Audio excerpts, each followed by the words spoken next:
Les différents Lions Club de la région ont décidé de réaliser une maquette de la gare en bronze qui serait située devant la gare de Limoges pour célébrer d'une part le centenaire du Lions Club international qui a été fondé en 1917.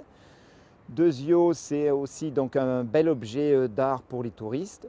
Et tertio, c'est aussi un objet qui va servir aux malvoyants pour appréhender la structure de la gare. Techniquement, il nous fallait d'abord une maquette dans un matériau autre que le bronze pour que le fondeur puisse la réaliser.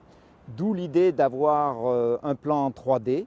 Et ce plan en 3D pour après le faire fabriquer une maquette dans un autre matériau. Et donc on a pensé à l'IUT, puisque dans l'IUT, il y a une section maquette qui peut faire ce genre de choses. C'est un projet que vous avez commencé il y a combien de temps ça? Alors, nous l'avons commencé au mois d'octobre de l'année dernière. Nous avons eu à notre disposition des plans que nous avons retrouvés dans des livres. Alors, on a juste scanné en fait ces plans pour ensuite les insérer dans une CAO qu'on avait déjà. Le problème de cette CAO qu'on avait, c'est qu'elle était en surfacique et pas exploitable pour nos machines. Voilà.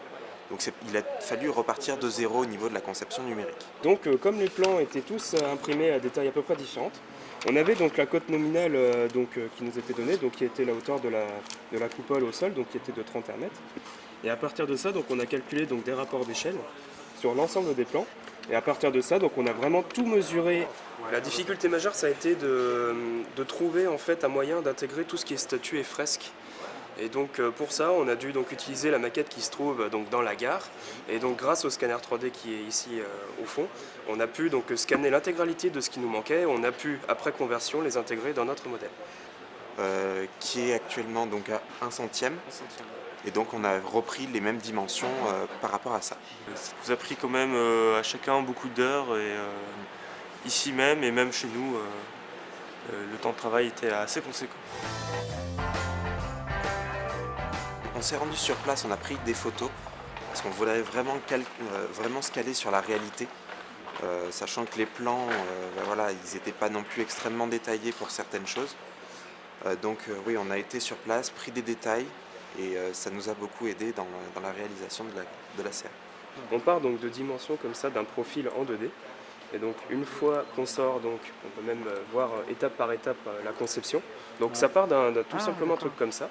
Et si on succède les différentes étapes derrière, on fait apparaître les différents détails. Et on peut même aller beaucoup plus loin. Une fois qu'on arrive là, on peut avoir directement la forme. Ensuite, si on arrive ici, hop, voilà, on a toute la partie du bas.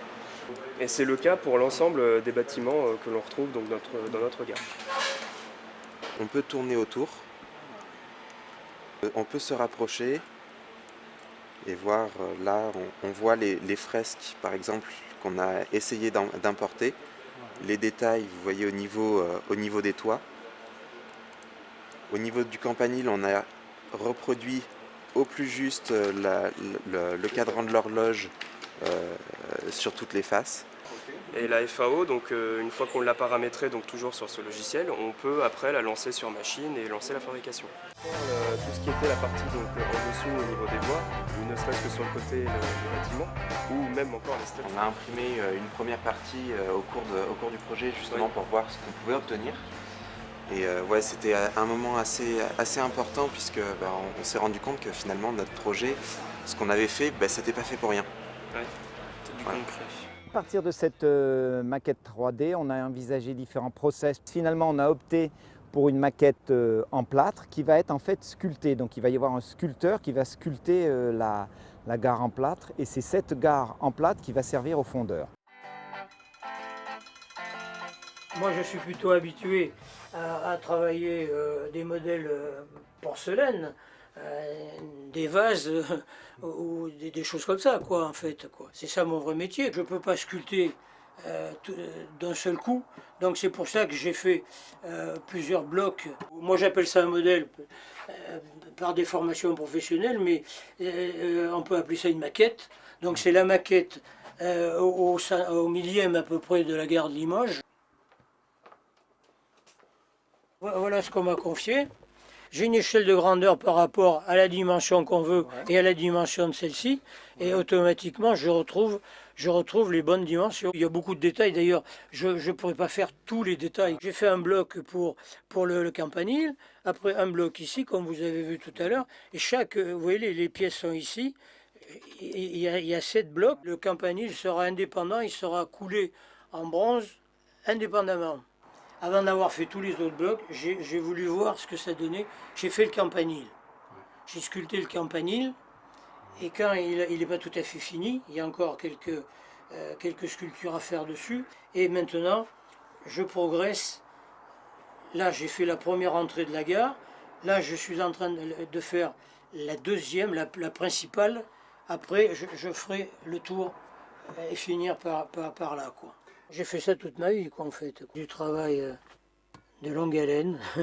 Une chose comme ça, j'en ai pour l'après-midi. Pour faire tout, parce qu'il faut quand même que ce soit, qu'il n'y ait pas de coups, que ce soit bien plat, et qu'il y ait la bonne profondeur, et qu'il n'y ait pas de marque, parce que le bronze est assez reproducteur, donc il peut reproduire les défauts aussi. Pour faire la verrière, par exemple, je vais revoir les carreaux de la verrière, donc je vais les reproduire ici. Si, je m'en sers assez souvent, quoi, malgré tout. Heureusement que j'ai ça.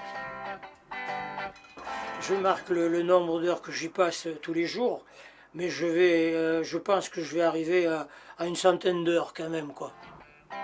L'objectif, c'est de mettre cette maquette à l'extérieur de la gare, comme ça elle sera visible par tous.